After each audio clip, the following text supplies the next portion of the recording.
We record for like 20 to 30 minutes and then trim it down to like 4 minutes for you guys because we love you. Because we care about you. That's right. We care about you a lot and want you to not be like bored as hell.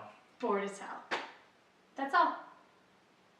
Now that we got that out of the way, shall we get started? I think we should get started.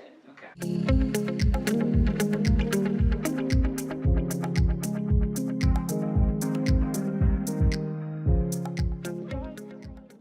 What's going on, everybody? Angel and Nick here again. I know you love seeing our smiling faces every single Monday. So, hi.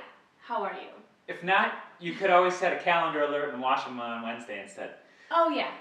Okay, This will brighten your Wednesday. Today we're talking about the 14-ish questions that we ask homeowners before they leave the house and go on their adventure and leave us with their pets and their home. It's not as scary as it sounds. Trusting us to everything. Everything. So when you arrive to a house for a house sit, generally you're getting there either a couple hours before the homeowners leave, or you're getting there the night before if they have an early departure the next day. Usually do dinner and go over the pets' routines and ask them all the questions that we're about to cover with you, just to make sure that you are hitting all the bases for the things you want to chat with them about. So some of these things you may have already covered with the homeowner when you first had your initial call with them, but that could have been 2 months ago, depending on how far out they booked you. So even if you know the answer or have heard the answer before that you think, just double check and cover it anyway, just in case something's changed since you last spoke with them. We're going to break this up into house questions, pet questions, and homeowner questions. So first house question, I find the most important. Is there reliable Wi-Fi, and who is the contact info for that? So if the old unplug it and plug it back in doesn't work and you have a conference call in an hour, you got to figure something out pretty quick. Next we ask about garbage day, recycle day, etc. Even things like snow emergency days, because you don't want to get a ticket parking out front like a ding-dong. We also always ask about mail, just make sure they leave it active. This is really handy if you need to do an Amazon Prime order while you're there and have access to that. A few other things that we've asked or encountered in our years of house sitting has been yard maintenance, snow removal, pool maintenance, plant maintenance. Do they have the sprays that'll kill the little bugs that somehow always happen to show up whenever we water plants that never have been there before? Magical bugs. Magic bugs. Are there any quirks with the house? Toilets that don't flush, light switches that don't turn on, don't run the microwave and the coffee maker at the same time or you'll blow the circuit.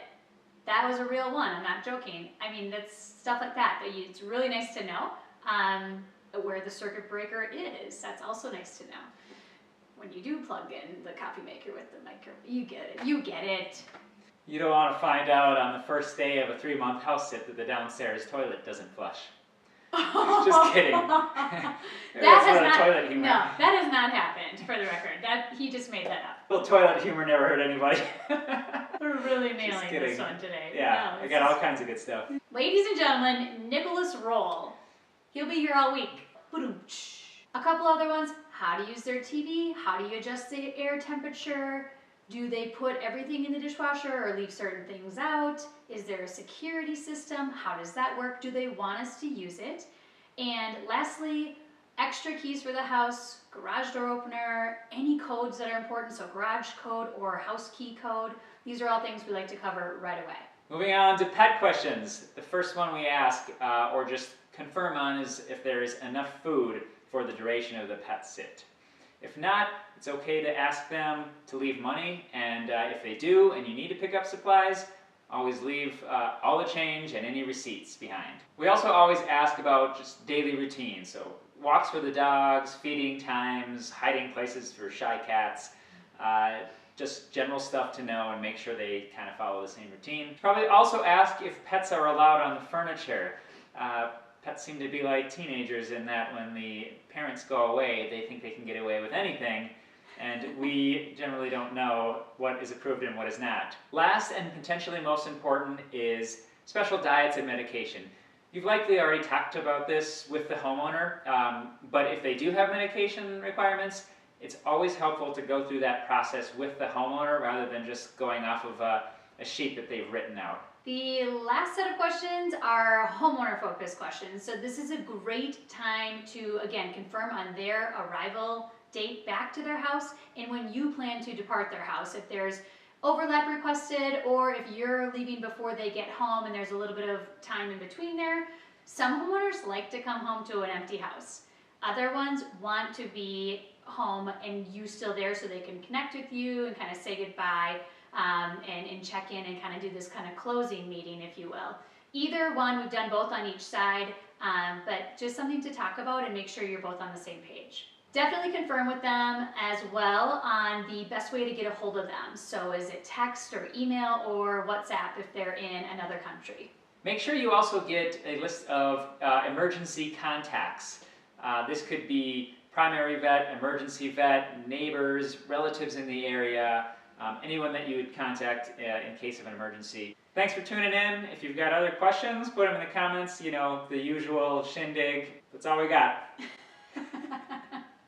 Like, comment, subscribe, yo! Magic bugs. Let's talk about magic bugs, everybody. Our next show is going to be on magic bugs.